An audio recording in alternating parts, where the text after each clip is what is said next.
Sachin. Sir routine नाकाबंदी के दौरान जब गाड़ियां चेक कर रहे थे उसी समय मिली लाश। अच्छा, गाड़ी के साथ कोई आदमी था? हाँ सर, एक हरीश नाम का आदमी था। कहाँ है वो? उसे फॉरेंसिक भिजवा दिया ताकि सालों के साथ उसके फिंगरप्रिंट्स और ब्लड सैंपल ले सके। सर लगता है आजकल क्रिमिनल्स में डर ही नहीं बचा है। डिक्की में ऐसे लाश लेकर घूमते जैसे गार्डन में घूम रहे हैं। एक काम करते हैं, गाड़ी की पूरी डिटेल्स निकालो, साथ में मालिक की भी। सर, ये है वो जिनकी गाड़ी से हमें लाश मिली थी। बताओ, किसकी लाश है वो? कौन है वो? क्यों मारा उसे? सर मेरी बात पे यकीन कीजिए सर। सर मैं तो उस आदमी को जानता भी नहीं हूँ। चुप! जानते नहीं हो तो ऐसे ही मारा उसे? सर मुझे पता भी नहीं कि ये लाश मेरी गाड़ी में कैसे आई। सर लगता है ये ऐसे नहीं मानेगा, इसे खुराक देनी पड़ेगी। प्लीज सर, सर मैं एक शरीफ आदमी हूँ, मैं नहीं जानता ये आदमी कौन है। मैं सच कह रहा हूँ सर, किसी ने मुझे फंसाने की कोशिश की है।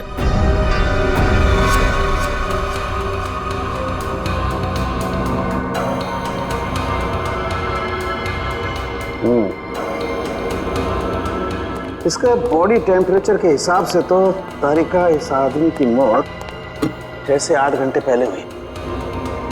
6 से? सर सर इसकी घड़ी भी लगभग, ये देखिए, लगभग 8 घंटे पहले ही बंद हुई है और टूट भी चुकी है। तो हाँ, इसका मतलब तो ये हुआ तारिका कि यह आदमी 8 घंटे पहले कहीं गिरा था या किसी ने इसे गिराया, और उसी दौरान इसकी सांसें भी बंद हो गई और इसकी घड़ी भी बंद हो गई। अच्छा एक काम करते हैं, हरीश के कपड़ों का लिमोनॉल टेस्ट करते हैं, शायद कुछ ब्लड स्ट्रेन मिल जाए।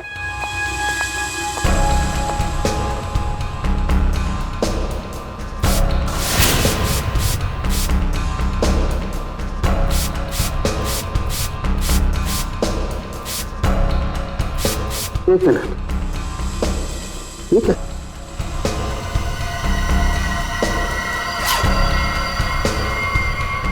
Secret pocket. Secret pocket? अच्छा चलो इसको टेस्ट करो।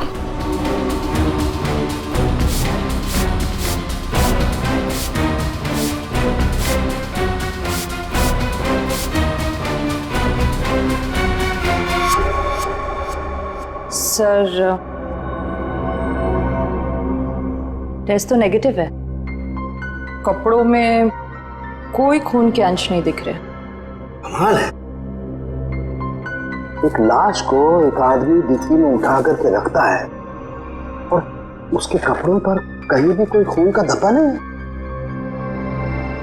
सर हो सकता है उसने बीच में शायद अपने कपड़े बदल लिए हो। अरे हाँ, कपड़े बदल लिए होंगे, लेकिन लाश को उठा करके रखा है उस लाश को जिसके सर पर चोट लगी है, तो सर से खून बहा होगा, न सिर्फ कपड़ों पर, उसके शरीर पे भी कहीं तो खून लगा होगा ना। खून का कोई धब्बा ही नहीं। एक बार फिर से चेक करते हैं, चक्कर क्या है।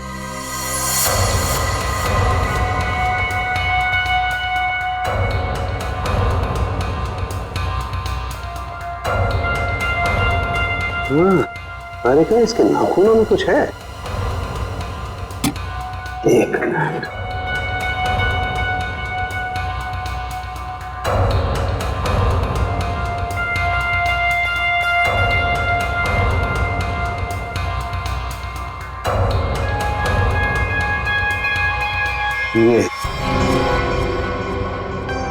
यही हमारा सुराग है।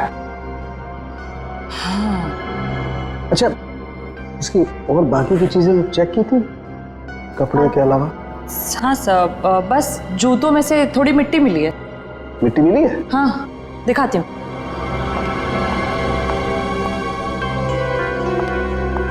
ये देखिए। अरे क्या काम करो, इस मिट्टी को चेक करो, पता लगेगा ये कहाँ की कौन से एरिया की मिट्टी है। सर मैं बीवी बच्चों की कसम खा के कह रहा हूँ, सब मैंने कुछ नहीं किया। ये अपने बीवी बच्चों की कसम झूठी खा सकता है मगर अपनी नहीं। इसे अपनी कसम खिलवाते तभी। रेने क्या कर रहे हो तुम? कसम कोई गोलगप्पे है जो बार बार खिलाओगे इसे? हाँ, बॉस जो कुछ कह रहा है सही कह रहा है। तेरे कहने का मतलब है साळुंखे कि खून इसने नहीं किया है? बस फॉरेंसिक साइंस के हिसाब से हमें इसके कपड़ों पर और इसके शरीर पर खून के जरा भी ट्रेसेस नहीं मिले।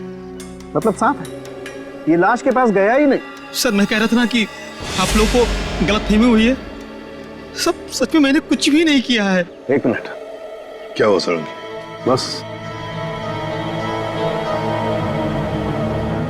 बस ये देखो, यहां पर से पेंट खुरचा गया है और यही पेंट मुझे लाश के नाखूनों में मिला है। तो इसका मतलब है ये आदमी गाड़ी के डिक्की में रखने से पहले जिंदा था, जान थी उसमें। डिक्की में रखने के बाद अपनी जान बचाने के लिए बाहर निकलने के लिए हाथ पर झाड़े होंगे, तब वो खरोंचे आ गई। सर मैं सच कह रहा हूं सर। चाहे आप मुझे फांसी पर चढ़ाते, लेकिन मैं मरते दम तक यही कहता रहूंगा सर। सर मैंने कुछ भी नहीं किया सर, कुछ नहीं किया सर। सचिन ले जाओ इसे। सर पूर्वी, मरने वाले आदमी के बारे में क्या पता चला? सर कुछ नहीं। उसकी जेब में से जो फोन मिला था उससे तो कुछ पता चला होगा। फोन बुक खाली है सर, कुछ भी नहीं है उसमें। सर उसके कॉल रिकॉर्ड की लिस्ट मंगवाई है। गुड, उससे पता चल जाएगा कि आदमी कहां कहां गया था, किस किस नंबर पर फोन किया था, सब कुछ पता चल जाएगा। सर जूतों में मिली मिट्टी की रिपोर्ट आ गई है। अच्छा, तो क्या कहती है रिपोर्ट? पायरंथ्रम के अंश मिले मिट्टी में से। What? मिट्टी में से पायरंथ्रम के अंश मिले? पायरंथ्रम तो एक पेस्टिसाइड होता है जो अक्सर लोग गार्डन में पौधों को सड़ने से बचाने के लिए इस्तेमाल करते हैं या फिर छोटे मोटे कीड़े मकोड़ों को मारने के लिए इस्तेमाल करते हैं। तारिका, सर उस हरीश की रिपोर्ट भी आ गई है। अच्छा, गुड गुड। दिखाती हूँ। क्या बोलती है रिपोर्ट? विश्वास नहीं होगा आपको।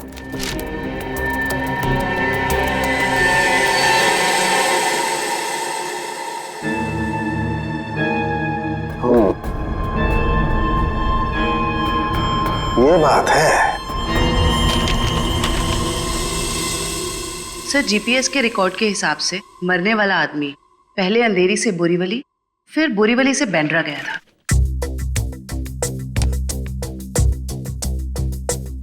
अंधेरी से ये गया बोरीवली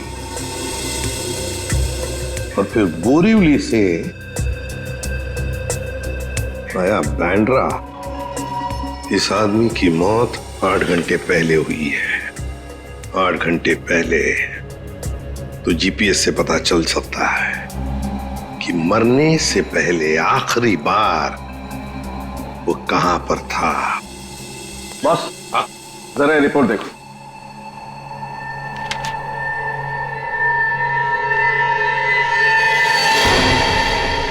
क्या ये बात है? फ्रेडी, ले आओ इसे बाहर।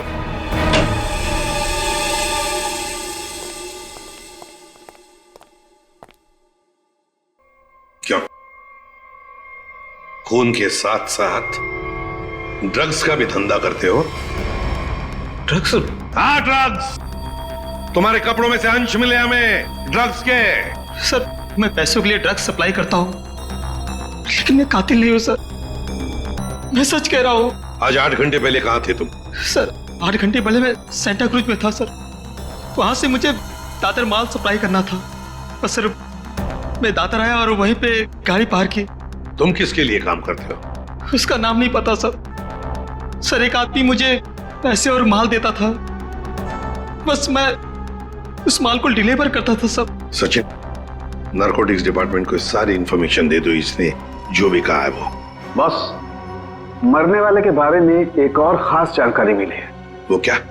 उसके जूतों में मुझे मिट्टी मिली है और उस मिट्टी से ये पता चलता है कि आखिरी बार वो किसी गार्डन में गया था। पूरी काम करो, जीपीएस से पता लगाओ आखिरी बार वो आदमी गया कहां था और क्या उस जगह के आसपास कोई गार्डन है क्या? सर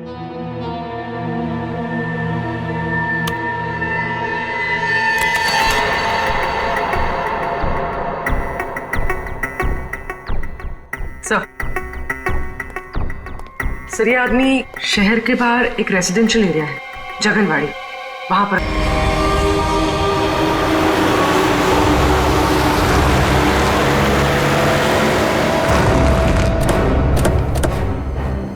सर जीपीएस के हिसाब से ये वही जगह है जिसे हम ढूंढ रहे हैं।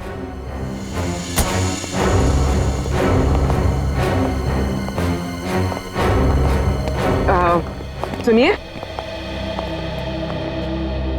आप जानती हैं इसे?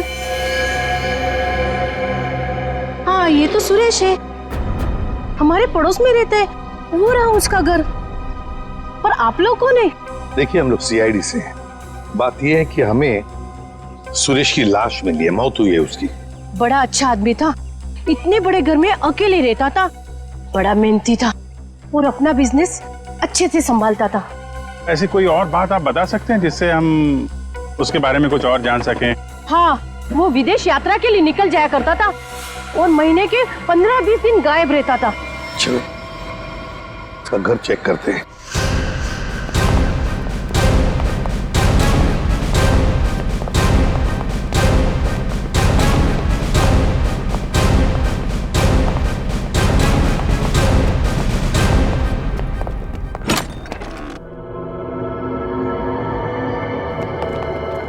दरवाजा खुला है? हाँ?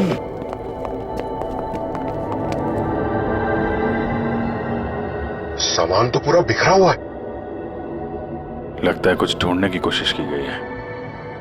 सर शायद खून ही होगा जिसे सुरेश से कुछ चाहिए होगा। और सुरेश ने देने से इनकार कर दिया, और नहीं मिला तो उसने शायद सुरेश को मार डाला। अच्छी तरह से घर की तलाशी लो, देखो कुछ मिलता है क्या।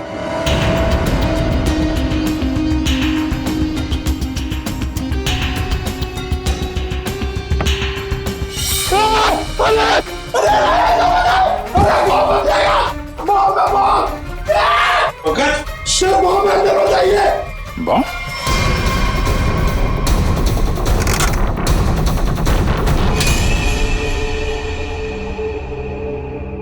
खाली है, अंदर कुछ भी नहीं। लगता है खूनी सब कुछ लेकर गया है यहां से। तो फिर ये केस खून के साथ साथ लूट का भी हो गया सर, और ये लूट पिछले 8 घंटे में हुई है, सुरेश के मरने के बाद। काम करो, जाके सारी फिंगरप्रिंट उठाओ, एक एक फिंगरप्रिंट है।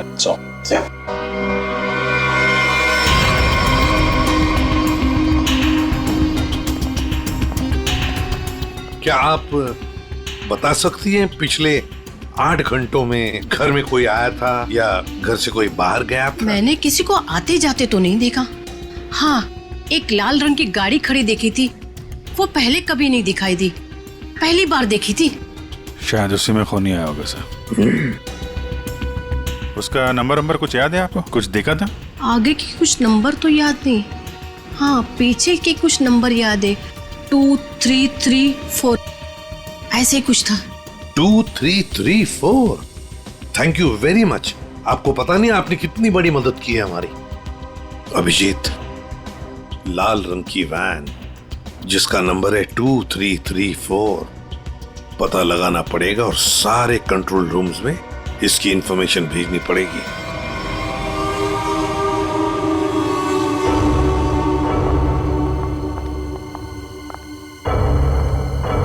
Yes ma'am.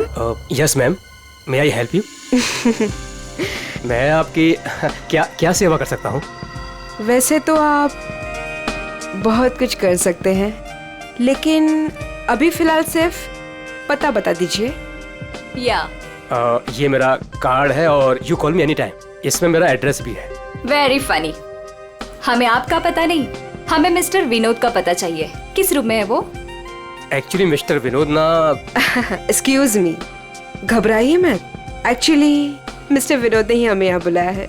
सॉरी, मुझे आपकी बात पर पूरा भरोसा है, लेकिन मुझे मिस्टर विनोद से एक बार पूछना पड़ेगा क्योंकि वो हमारे स्पेशल गेस्ट हैं। सरिता, मिस्टर विनोद से कहिए कि उनसे बहुत खूबसूरत लड़कियां मिलने आई हैं। Yes sir.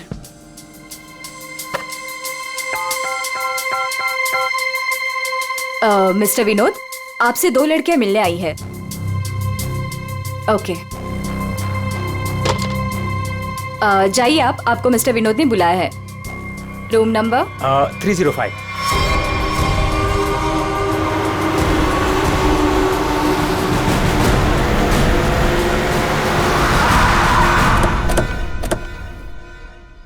सर उस लाल गाड़ी के मालिक का पता चल गया है। वो किसी विनोद के नाम पे रजिस्टर्ड है। यहाँ इस होटल में छुप के बैठा है।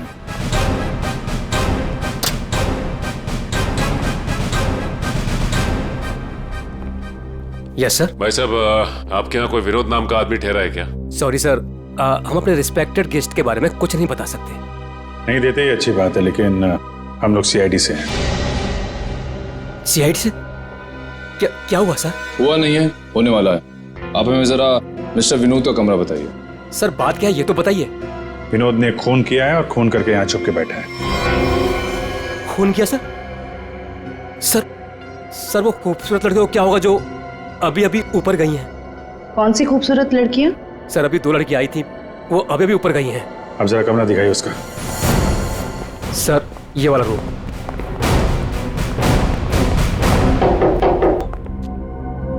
मिस्टर विनोद,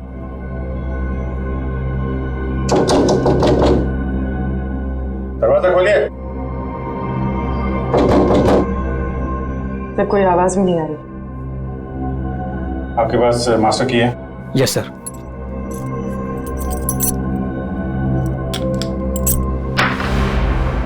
विनोद,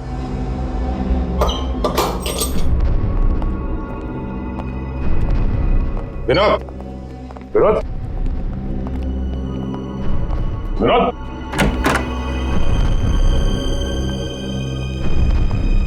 अरे यहाँ कमरे में तो कोई भी नहीं है। तुम तो कह रहे थे कि 2 लड़कियां मिलने आई थी, यहाँ तो कोई भी नहीं है। पता नहीं सर, हमने इसी कमरे में फोन करके पूछा था विनोद जी से, तभी लड़कियों को भेजा था यहाँ पर। फिर अचानक से गायब कहाँ से हो? ये तो कोई प्लानिंग लगती है।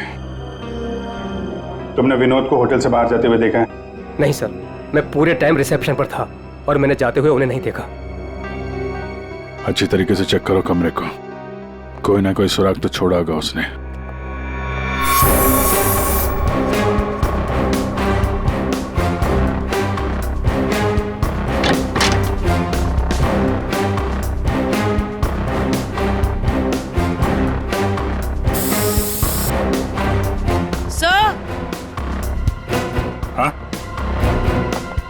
सर ये खून के निशान है।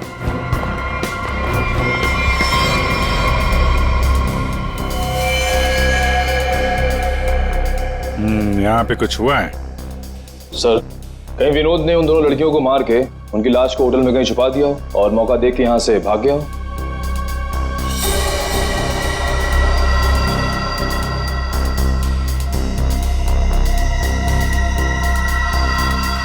लाल रंग का धागा, ये तो किसी कपड़े का रेशा लगता है।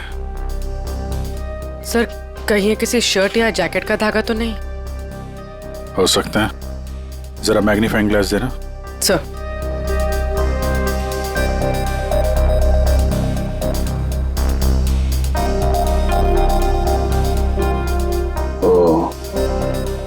इस पे भी खून लगा हुआ है। तो धक्का मुक्की में जब यहां से निकला होगा तो ये कपड़े का रेशा यहां अटक गया। मैं सब एक बात बताओ, ये जो लड़कियां आई थी उनमें से किसी ने लाल रंग का कुछ पहना हुआ था क्या? हाँ सर, एक लड़की ने लाल रंग का ड्रेस पहन रखा था। फिर तो उस लड़की की ड्रेस का धागा ही है। और इन दोनों लड़कियों को रिसेप्शन पे तो किसी ने देखा नहीं जाते हुए। इसका मतलब हो सकता है ये होटल में ही हो दोनों। ठीक है, पूरा होटल छान मारो। तो ये जो लॉबी में सीसीटीवी कैमरा लगा है ना, उसकी फुटेज चेक करो। अगर वो लोग होटल से बाहर गए होंगे, लॉबी से होकर ही जाएंगे।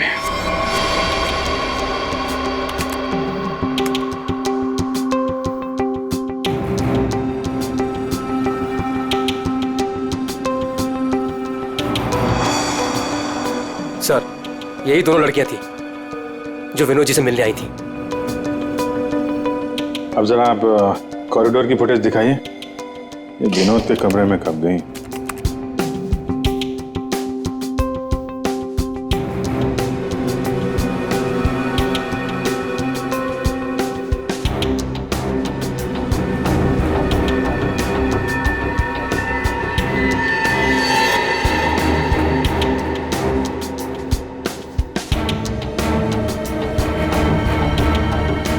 ये लोग अंदर तो नहीं थी। अच्छा फॉरवर्ड करो बाहर का भाई।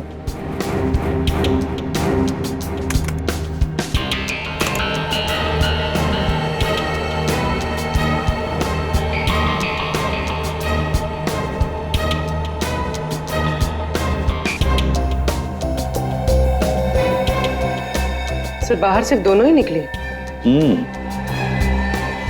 विनोद कहाँ गया? तो फॉरवर्ड करो।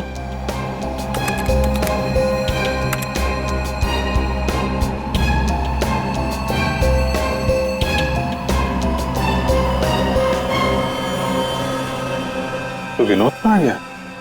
सर रूम में भी नहीं था और बाहर भी नहीं निकला। फिर ये विनोद गया कहाँ? एक मिनट, जब वो फुटेज दिखाना जब लड़कियां कमरे से बाहर निकली थी।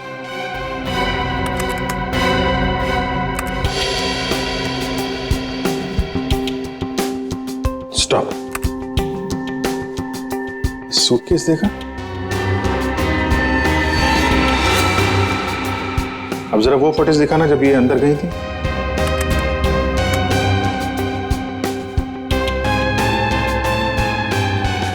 या स्टॉप स्टॉप, देखो जब कमरे के अंदर जा रही थी तब सूटकेस नहीं है, और जब बाहर निकली तो इतना बड़ा सूटकेस। कहीं ये विनोद सूटकेस के अंदर तो नहीं? सूटकेस में विनोद? हाँ, मार के अंदर डाल दिया हो। अब जरा एग्जिट की फुटेज दिखाइए। इन दोनों लड़कियों ने होटल कब छोड़ा? सर ये तो एक ही औरत बाहर जाते हुए दिख रही है, दूसरी औरत कहाँ गई? दूसरी कहाँ है? फॉरवर्ड करो।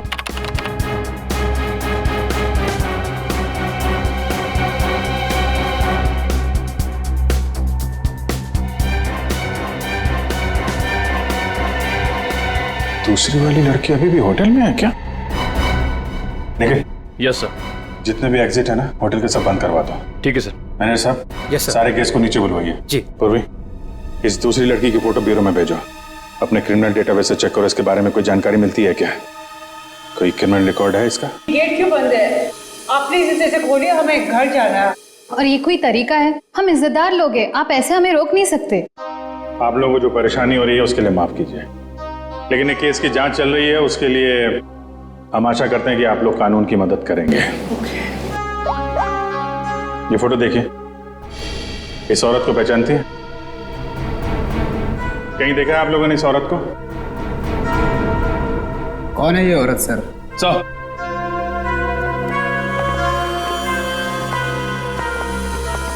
सर पूरा होटल सील कर दिया है, अभी यहाँ से कोई बाहर नहीं जा सकता। साथ ही साथ उस लड़की के बारे में पूरी छानबीन की, लेकिन कुछ पता नहीं चला उसके बारे में। लड़की अगर मिली नहीं है तो फिर यहीं कहीं होगी। मैं साहब, कोई और दरवाजा है जहां से होटल से बाहर जा सकते हैं? सर यहाँ पे कोई खुफिया रास्ता तो नहीं है, लेकिन पार्टी हॉल में एक दरवाजा है जहां से बाहर जा सकते हैं, लेकिन वहां पर तो पार्टी चल रही थी। अरे पार्टी चल रही थी, बाहर तो जा सकते हैं ना। तुम फोटोग्राफर इधर आओ। यस। तुम पार्टी में थे? हाँ सर। फोटो खींची? यस। कैमरा दो।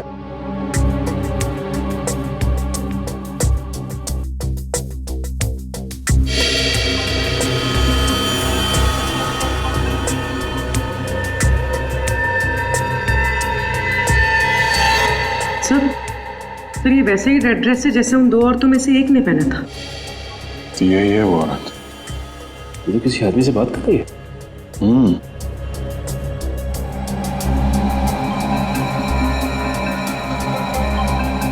एक मिनट, आप जिस औरत से बात कर रहे थे उसको जानते हैं? कौन सी औरत? ये औरत। मैं इसे नहीं जानता। कोई बात नहीं, हम लोग पता लगा लेंगे। पार्टी कहाँ चल रही थी? सर उस तरफ।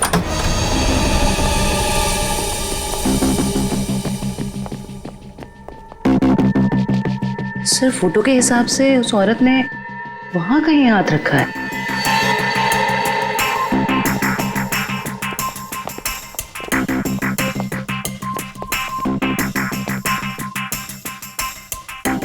यहाँ पे प्रिंट तो दिखाई दे रहा है।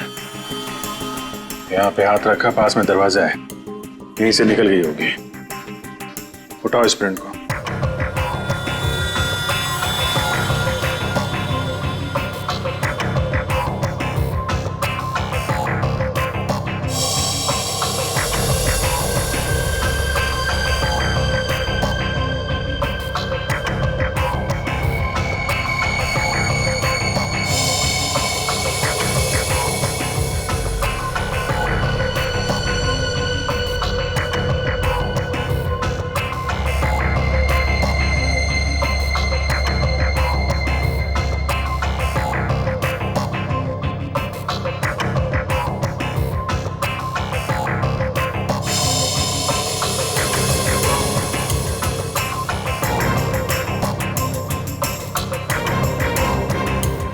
सर एक बात गौर किया आपने, ये जो उंगलियों का ये ऊपर का हिस्सा है उसकी रेखाएं काफी मोटी है, जबकि औरतों के उंगली के इस हिस्से की रेखाएं बड़ी बारीक होती। इसमें ऐसा नहीं है। ये रेखाएं तो मोटी है, मतलब मर्द की रेखा है। लेकिन ये जो रेखाओं के हिसाब से जिसे हम ढूंढ रहे हैं, फिर तो वो कोई औरत नहीं है, कोई मर्द है। सर कैसी बात कर रहे हैं सर? मैंने उन दोनों को नजदीक से देखा था और बड़े गौर से देखा था। वो दोनों लड़कियां थी। मेरे साहब, साइंस और टेक्नोलॉजी झूठ नहीं हो सकती है। वो जो दूसरी औरत आपके होटल में आई थी वो एक मर्द है। सर शायद इसलिए हमारे डेटाबेस में उस लड़की की कोई पहचान नहीं मिली। लेकिन इस फिंगरप्रिंट से उस मर्द की पहचान हो सकती है। जयवंती, ये फिंगरप्रिंट्स डॉक्टर सालुंके की लैब में भेजो। Yes sir. इसमें पसीने के डीएनए भी होंगे, उससे उस आदमी के बारे में सारी जानकारी मिल सकती है।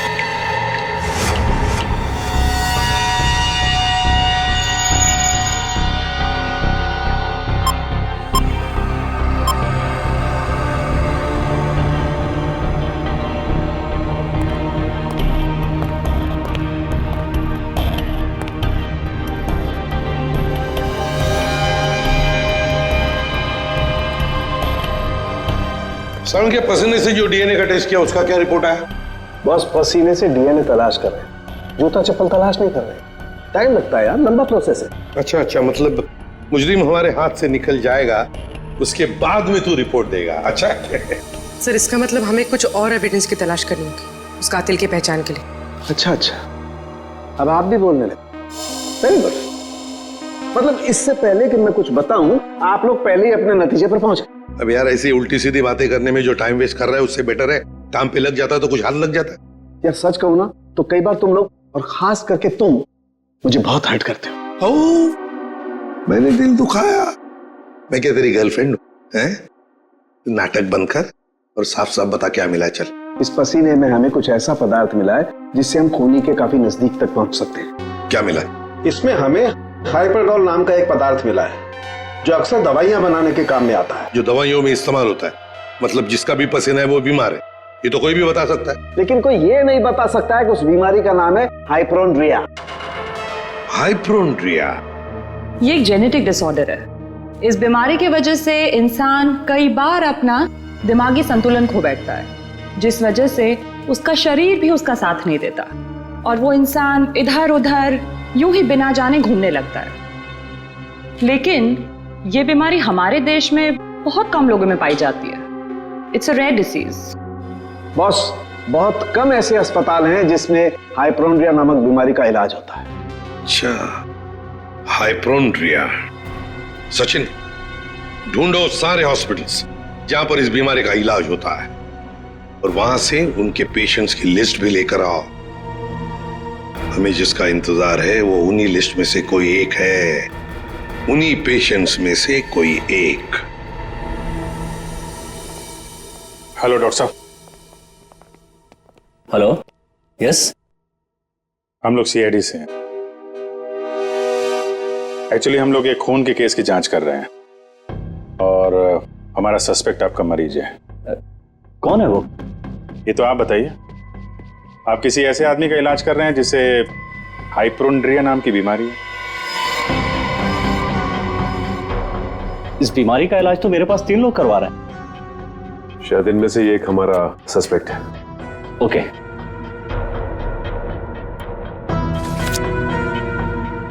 ये रही वो file. Thank you doctor.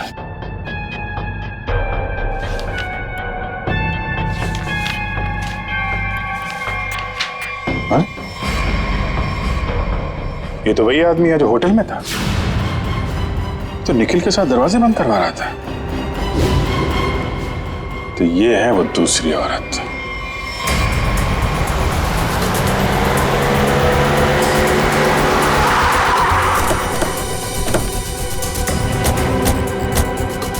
Excuse me manager साहब, वो वेटर कहाँ जो निखिल के साथ दरवाजा बंद करने गया था? क्यों सर, क्या हुआ? सवाल मत करो, जवाब दो, मेरे पास टाइम बहुत कम है। सर वो तो घर चला गया, उसकी शिफ्ट खत्म हो गई थी ना। वो वैसे रेस्ट रूम में रहता था, आज वो जल्दी चला गया, कुछ हड़बड़ी में था सर। मुझे मालूम है क्यों हड़बड़ी में था वो रेस्ट रूम कहाँ है? सर होटल के पीछे। जयवंत निखिल जरा देखो रेस्टोरेंट में जो मिलता है लेके आ।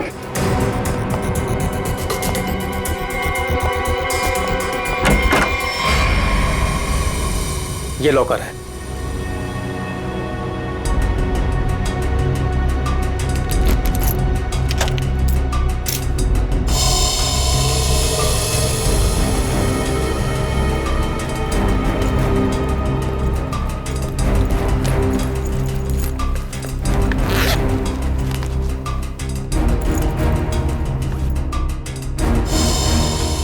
काफी चालाक है, फोन इसमें रख के गया ताकि हम उसे ट्रेस न कर सके। सर ये बैग और ये मोबाइल फोन मिला है। बैग में और कुछ है? नहीं सर। लगता है वेटर बड़ी जल्दी में था, अपना सारा सामान यही भूल के चला गया। फोन लॉक है, इस फोन को अनलॉक करवाओ, इसके अंदर जितनी फोटोज हैं, वीडियोज है, कॉल लिस्ट सब छान मारो। अब ये फोन ही हमें उस तक पहुंचाएगा।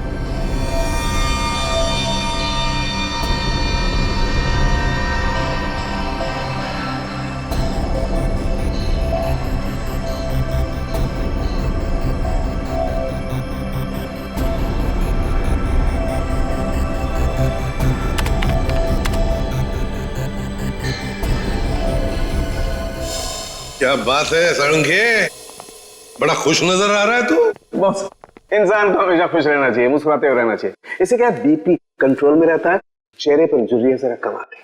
अच्छा हैंडसम, फोन से क्या पता चला, बता जल्दी। कोई फोटोज नहीं, कोई मैसेजेस नहीं, सिर्फ एक कॉल रिकॉर्डिंग मिली है इस फोन में से। Recorded call? तो फिर सुनते ना। हाँ सर, सुनाती हूँ। हाँ। अच्छा बॉस, ये हमें होटल में से जो वेटर का बैग मिला था, इस पे मुझे ये काई मिली, एल्गी, जिसे सीवीड कहते, वो। सीवीड, समुद्री काई? सर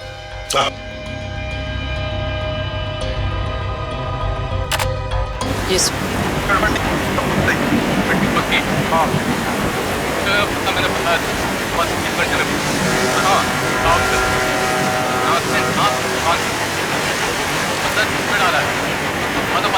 ये क्या हिब्रू भाषा में बात कर रही है?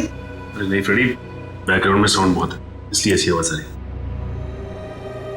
सर 2 लोगों की बात करने की आवाज है।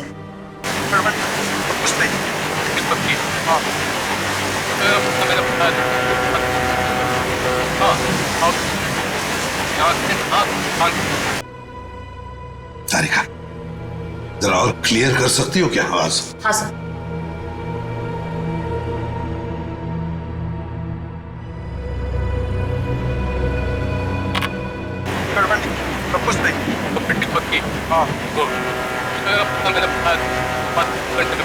लगता है कोई खास डील की बात चल रही है। सर लेकिन डील कहाँ होने वाली है इसका पता नहीं चला। पता चल सकता है सचिन, अगर आवाजें साफ सुनाई पड़े तो। सर इसके लिए हमें इस टेप को आईटी डिपार्टमेंट भेजना पड़ेगा ताकि वो साउंड्स को अल्ट्रा फिल्टर करके ह्यूमन वॉइस को एक्सट्रैक्ट कर सकते हैं। नहीं, हमारे पास वक्त नहीं है। एक काम करो, जरा फिर से सुनाओ। हाँ सुनाओ फिर से।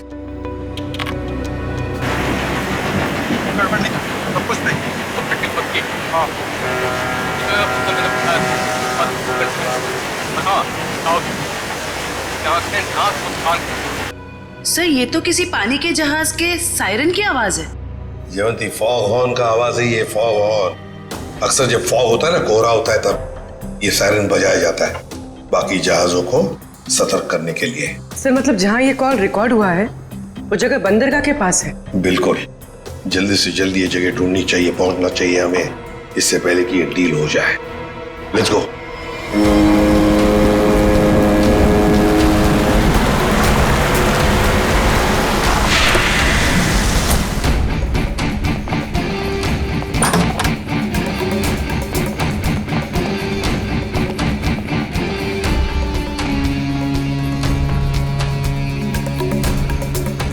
Welcome welcome welcome. कहाँ है तुम्हारा बॉस? बॉस यहाँ है। मिस्टर विनोद से कहिए कि उनसे बहुत खूबसूरत लड़कियां मिलने आई हैं। हाँ ठीक है, उन्हें मेरे रूम में भेज दो। खुशामदीद, आइए। वादे के अनुसार मैंने आप लोगों को हीरो के सैंपल्स तो भेज ही दिया था, आप लोगों ने देख भी लिया होगा। हाँ, पर हमें डीलिंग के लिए पार्टी में मिलना था। वो वादा तो आपने पूरा नहीं किया। क्या होता है ना, कभी कभी एक वादा पूरा करने के लिए बाकी कई वादे तोड़ने पड़ते हैं, और मैंने भी वही किया।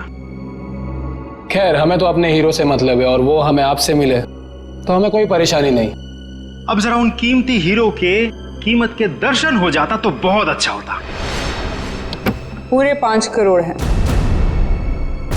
अब आप भी हीरो के दर्शन दिखा दीजिए। फैंटास्टिक।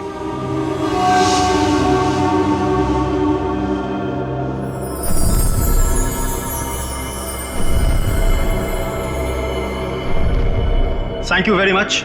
आप लोगों के साथ बिजनेस करके मुझे बहुत अच्छा लगा।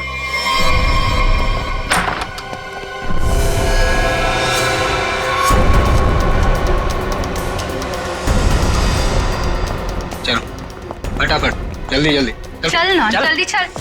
तुम लोग? हाँ, चल, सेवा करने के लिए आए हैं। चल जल्दी चल। हाथ ऊपर, हाथ ऊपर। चल। देखो, ये तुम लोग अच्छा नहीं कर रहे हो, ये अंजाम बहुत बुरा होगा, मैं बता रहा हूँ। तेरे बुरे अंजाम का तो फैसला उसी समय हो गया था जब तू हम लोगों को धोखा देकर हीरे चुरा कर भागा था। अब ये हीरे हमारे साथ ही जाएंगे और तू जाएगा ऊपर भगवान के पास, समझा? देखो, ये सही नहीं हो रहा है। मैं तुम्हारा दोस्त हूँ ना। दोस्त? डंक मारने वाला दोस्त? तूने क्या सोचा हमें भी सीआईडी की तरह धोखा देगा? नहीं, कभी नहीं होगा ऐसा।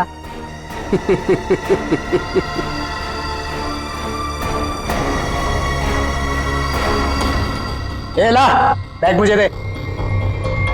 धोखेबाज।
बस बस, कहाँ जा रहा है?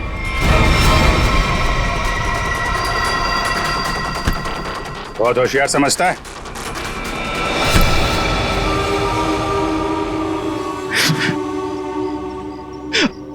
हाँ, मैंने मारा सुरेश को। क्यों मारा? हीरो के लिए।